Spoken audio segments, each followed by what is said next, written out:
સુરેન્દ્રનગર જિલ્લામાં ખનીજ માફિયાઓ બેફામ બન્યા છે. ગેરકાયદે કાર્બોસેલના જે કુવાઓ છે તે ખૂબ મોટા પ્રમાણમાં ધમધમી રહ્યા છે. ત્યારે આ કુવાઓ અનેક વખત પરપ્રાંતીય મજૂરો માટે પણ જીવલેણ સાબિત થયા છે અને ત્યાંના સ્થાનિક મજૂરો છે તેના માટે પણ જીવલેણ સાબિત થયા છે. ત્યારે વધુ એક વખત એવી જ ઘટના બની છે જેમાં કાર્બોસેલના કુવા નજીક લોડર સેન્ડથી સ્ટોન ભરવા સમયે લોડર ચાલકને સ્ટીયરિંગ પરથી કાબુ ગુમાવ્યો અને લોડર ચાલક સહિત ઊંડા કુવામાં ખાબક્યું. ભારે જહેમત બાદ પણ હજી સુધી તેનો મૃતદેહ નથી મળ્યો. ત્યારે અનેક સવાલો ઉભા થઈ રહ્યા છે અને આ સવાલો વિશે જ આજે વાત કરવી છે. નમસ્કાર, BS9 TV ન્યૂઝમાં આપની સાથે હું ભગવતી વિશાવડિયા. સુરેન્દ્રનગર જિલ્લાના સાયલા, મૂડી અને થાન પંથકમાં પુષ્કળ પ્રમાણમાં ખનીજ આવેલું છે. ત્યારે ખનીજ ચોરો દ્વારા ગેરકાયદેસર ખનીજ ચોરી કરતા હોવાની અનેક ફરિયાદો સામે આવે છે. ખાસ કરીને થાન પંથકમાં કાર્બોસેલ તેમજ મૂડી પંથકમાં સફેદ માટી અને કાર્બોસેલનો જથ્થો પુષ્કળ પ્રમાણમાં હોવાથી ભૂમાફિયાઓ દ્વારા મોટા પ્રમાણમાં ખનીજ ચોરી કરતા હોય છે.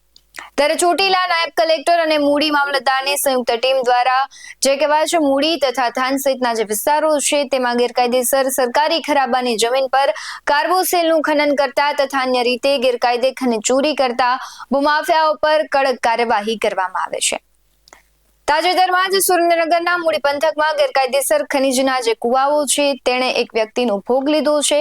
મૂડીના ખાખરાડા ગામે ગેરકાયદેસર ખનીજ ભરતું જે લોડર છે તે કુવામાં ખાબકતા જે લોડર ચાલક છે તેનું મોત થયું છે અને લોડર પણ છે કુવામાં પડી ગયું છે.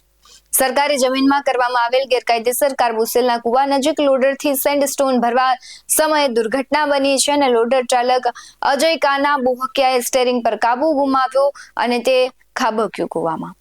ઘટના અંગે જાણ થતા ચોટીલા નાયબ કલેક્ટર સહિતનો કાફલો ઘટના સ્થળે દોડી ગયો હતો. ક્રેનની મદદથી ચાલક અને ક્રેનને બહાર કાઢવાની કામગીરી હજુ પણ યથાવત છે, પણ 24 કલાકથી વધારે સમય થયો મૃતદેહ કે લોડર બહાર હજુ નીકળી શકાયા નથી. સમગ્ર મામલે આમ આદમી પાર્ટીના રાજુ કરપડાએ સ્થળ નિરીક્ષણ કર્યું હતું. શું કહી રહ્યા છે રાજુ કરપડા, તેના પર નજર કરીએ. વાતો કરનારા લોકો આ કુવાની અંદરથી 26 કલાક પછી ડેડ બોડી કે લોડર કાઢી શક્યા નથી. આનાથી દુર્ભાગ્યની વાત બીજી કાંઈ ના હોય. તંત્ર એકદમ નિષ્ફળ સાબિત થયું છે. ખરેખર જે પીડિત પરિવાર છે એના સ્વજનો અહીંયા રાહ જોઈને બેઠા છે કુવાના કાંઠે કે તંત્ર પાસે અપેક્ષા રાખીએ છીએ કે અમારા સ્વજનને કાઢી દો, પણ એકદમ બકવાસ તંત્ર છે, એકદમ બકવાસ. પરિવારના લોકો રાહ જોઈને બેઠા છે. અંદર કુવામાં ઉતરવા માટે પણ લોકલ લોકો ઉતરે છે કુવામાં.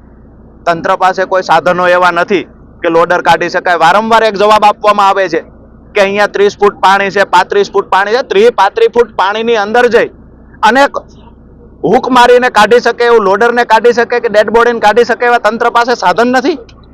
ખરેખર ગુજરાતના આવનાર ભવિષ્યની ચિંતા થાય છે. ગરીબ અને મજદૂર લોકોની વાત કોઈ સાંભળનારું નથી.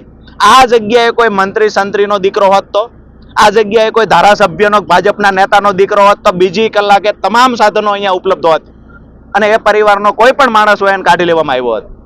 વાત એ છે કે આ જે અજયભાઈ છે એ ગરીબ પરિવારમાંથી આવતો વ્યક્તિ છે, મજદૂર પરિવારમાંથી આવતો વ્યક્તિ છે, જેની કોઈ મોટી રાજકીય પહોંચ નથી. એટલા માટે આજે તંત્ર પણ ઊંચા હાથ કરીને અહીંયા બેઠું છે. વારંવાર નિષ્ફળ પ્રયત્નો થાય છે, કોઈ પણ સાધન ઉપલબ્ધ રાખવામાં આવ્યા નથી. પ્રાંત અધિકારીને ગાંધીનગર રાજુ કરપડાએ સ્થળ મુલાકાત લીધી, અધિકારીઓ સાથે વાત કરી, પરિવારને સાંત્વના આપવાની કોશિશ કરી.